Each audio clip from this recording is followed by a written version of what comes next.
Hi friends, Bhadradri Kothagudem జిల్లా ప్రాంతంలో మామిడి తోట సాగు 11,000 ఎకరాల పైగా సాగు చేసుకుంటున్నారు. ఈ మామిడి తోట డిసెంబర్ నెల నుండి ఇప్పటి వరకు మామిడి తోటలు పూత పోయటంలో విపరీతంగా ఉన్నాయి.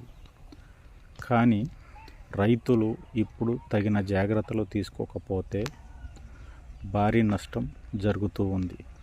ఎందుకంటే 15-20 రోజుల నుండి చూస్తే వాతావరణంలో మార్పులు చోటు చేసుకున్నాయి. అవి ఏమిటంటే పొగమంచు విపరీతంగా రావటం వల్ల మామిడి పూత నల్లగా మారిపోయి పూత మారిపోవడం వల్ల ఏదైతే నల్లగా మారిపోయిన పూత ఉంటుందో మొత్తం రాలిపోతుంది. దానివలన రైతులు బాగా నష్టపోతారు.